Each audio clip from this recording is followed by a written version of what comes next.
പ്രതിഷേധമായി മൂന്ന് സംഭവങ്ങൾ, അതായത് ലിക്കർ ടാക്സ് റിബേറ്റ്, പിന്നെ നമ്മുടെ കരിവള്ളൽ പ്രൈവറ്റൈസേഷൻ, മൂന്നാമത്തത് വിഴിഞ്ഞം. ഒരു വലിയ ഓർഗനൈസ്ഡ് കറപ്ഷൻ അഴിമതിയാണ് ഇതിന് പിന്നിലെന്നാണ് പ്രതിപക്ഷത്തിന് പ്രധാന ആരോപണം. ഇതൊന്നും സതുദ്ദേശത്തോടെയുള്ളതാണെന്ന് കാണാൻ പറ്റില്ല. അതാണ് വലിയ തോതിലുള്ള അഴിമതിക്കുള്ള സാധ്യതയാണ് ഇതിൻ്റെ എല്ലാം പിന്നിലുള്ളത്. അതിൽ ബന്ധപ്പെട്ട കാര്യങ്ങളിലെല്ലാം വല്ലാത്ത ദുരൂഹത നിലനിൽക്കുകയാണ്. അതാണ് നാം കാണേണ്ടത്. ഈ മദ്യവിഷയത്തിൽ സഭയിലെ പ്രതിപക്ഷ നിലപാട് പറഞ്ഞു വന്നപ്പോൾ വിശദീകരിക്കുകയും ചെയ്തു. സഭയ്ക്ക് പുറത്തേക്ക് ഇത് സമരരൂപത്തിലേക്ക് മാറുന്നുണ്ടോ? എങ്ങനെയാണ് സർക്കാർ നടപടി മുന്നോട്ട് പോവുകയാണ്?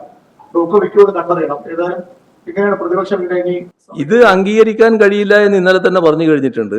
അംഗീകരിക്കാൻ കഴിയില്ല എന്ന് പറയുന്നതിന്റെ അർത്ഥം ഇതിനെതിരെയുള്ള ശക്തമായ നടപടികൾ പ്രതിപക്ഷത്തിന്റെ ഭാഗത്തുനിന്നുണ്ടാകുമെന്ന് തന്നെയാണ്. അതിന്റെ കാര്യങ്ങൾ മറ്റു തരത്തിൽ ആലോചിക്കും. കാലത്ത് ഈ മദ്യവുമായി ബന്ധപ്പെട്ട് മദ്യ ബാറുകൾ കൊടുക്കുന്നു, അങ്ങനെയൊക്കെ വരുമ്പോൾ ഏറ്റവും കൂടുതൽ എതിർത്തിരുന്നത് ചില സമുദായ സംഘടനകളോ ചില മത സംഘടനകളൊക്കെയായിരുന്നു.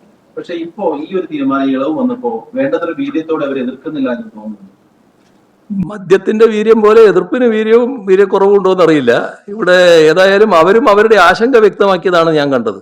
ഇപ്പം ആദ്യഘട്ടത്തിൽ തന്നെ ഇപ്പം ഞങ്ങൾ തന്നെ കാണിച്ചൊരു രീതിയിൽ ഒരു ഗവൺമെന്റ് പുതുതായിട്ട് വന്നു. അപ്പം ആദ്യമേ തന്നെ ശക്തമായിട്ടൊരു അഭിപ്രായത്തിലേക്ക് പോകില്ലല്ലോ. പക്ഷേ ആദ്യഘട്ടത്തിൽ തന്നെ അതുമായി ബന്ധപ്പെട്ട വിയോജിപ്പ് അവരെല്ലാം രേഖപ്പെടുത്തിയിട്ടുണ്ട്. എല്ലാവരും രേഖപ്പെടുത്തിയിട്ടുണ്ട്. പിന്നീട് തീരുമാനിക്കാനുള്ള വ്യവസ്ഥയിലാണ് ഇന്നലെ ബില്ല് പാസ്സായത്. അപ്പൊ ഈ വ്യവസ്ഥ പൂർണ്ണമായി മറച്ചു വെച്ചാണോ കാര്യോപദേശ സമിതി മുഖ്യമന്ത്രി അവതരിപ്പിച്ചതാണ്? അല്ല, ഈ കാര്യോപദേശ സമിതിയുടെ മുന്നിൽ വന്നത് പ്രധാനപ്പെട്ട നികുതി നിർദ്ദേശങ്ങളൊന്നും ഇല്ല എന്നുള്ള മട്ടിൽ തന്നെയാണ്. നേരത്തെയുള്ള അതേ മട്ടിൽ കാര്യങ്ങൾ പോകുന്നു.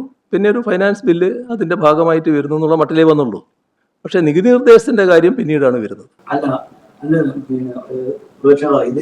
ഈ കാര്യോപദേശ സമിതിയിൽ ധനവിക്ക് വരുമ്പോൾ തന്നെ അധിക നികുതി ഉള്ളത് കൊണ്ടാണല്ലോ ധനവിക്ക് വരേണ്ടത്.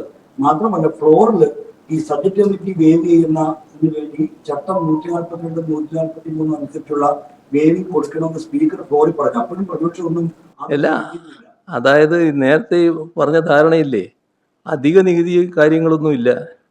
അധിക നികുതി ഇല്ലാത്തത് കൊണ്ടല്ലേ കഴിഞ്ഞ തവണത്തെ കാര്യം ഞാൻ പറഞ്ഞില്ലേ, ഫൈനാൻസ് ബില്ല് സബ്ജക്ട് കമ്മിറ്റിക്ക് പോകാതിരുന്നത്.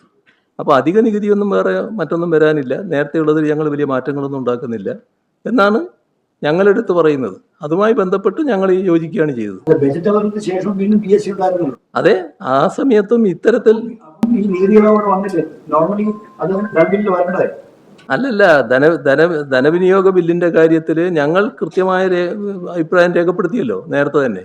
ഈ കാര്യം വരുന്നില്ല എന്നല്ലേ എന്ന് പറഞ്ഞത്? അതല്ലേ ഞങ്ങൾ ഇതിന്റെ തുറ നടപടി.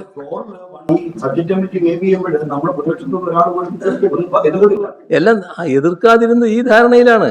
എതിർക്കാതിരുന്നത് ഞങ്ങൾ പുതുതായിട്ടൊന്നും കൊണ്ടുവരുന്നില്ല. പഴയ അതേ നില തന്നെയാണ് ഞങ്ങൾ സ്വീകരിക്കുന്നത്. നമ്മളെല്ലാം പാസ്സാക്കിയതല്ലേ. ഇനി വീണ്ടും എല്ലാ കാര്യങ്ങളും സബ്ജക്ട് കമ്മിറ്റിക്ക് പോകേണ്ടതില്ലല്ലോ. ഞങ്ങൾ അതിനോട് യോജിക്കുകയാണ് ചെയ്തത്.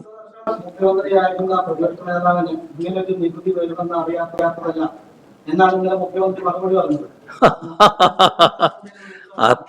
അത്രമാത്രം പിന്നെ മറ്റേ ഈ സാധാരണഗതിയിൽ നിന്ന് വ്യത്യസ്തമായ ശക്തി എനിക്കില്ല ഈ കാര്യങ്ങൾ മനസ്സിലാക്കാൻ.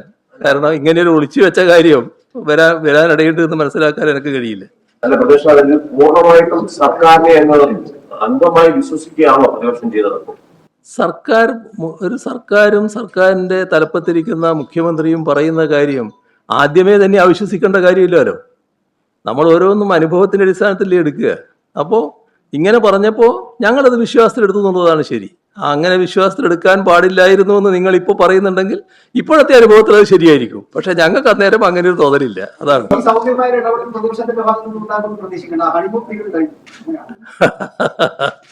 അതെല്ലാം കാലത്തെ ആശ്രയിച്ച് നിൽക്കുന്നതാണല്ലോ. ഏതായാലും 2-3 മാസം ഞങ്ങൾ പ്രത്യേക പ്രശ്നങ്ങളൊന്നും ഇല്ലാതെ പോകണം എന്നായിരുന്നു ആഗ്രഹിച്ചത്. പക്ഷെ അതിൽ നിന്ന് വിപരീതമായ കാര്യങ്ങളാണ് സംഭവിച്ചത്. ഈ സംസ്ഥാന തെരഞ്ഞെടുപ്പ് കമ്മീഷണറുടെ നിയമനം വലിയ എതിർപ്പ് കോൺഗ്രസ് നടക്കുമെന്ന് വന്നിട്ടും ഇന്നലെ ഗവർണർ അത് ഒപ്പിട്ടു, തീരുമാനമായി കഴിഞ്ഞു. എന്താണ് അത് CPI നിലപാട്, പ്രതിപക്ഷത്തിന്റെ നിലപാട്? അല്ല, ഞങ്ങൾക്കതിൽ പ്രത്യേക നിലപാടിന്റെ കാര്യമൊന്നുമില്ല. സാധാരണഗതിയിൽ ഒരു തെരഞ്ഞെടുപ്പ് കമ്മീഷനായിട്ട് ഒരു നിയമവിദഗ്ധനെ സാധാരണ വെക്കാറുണ്ട്. ജുഡീഷ്യറിയുടെ ഭാഗമായിട്ടുള്ള ആളെ വെക്കാറുണ്ട്.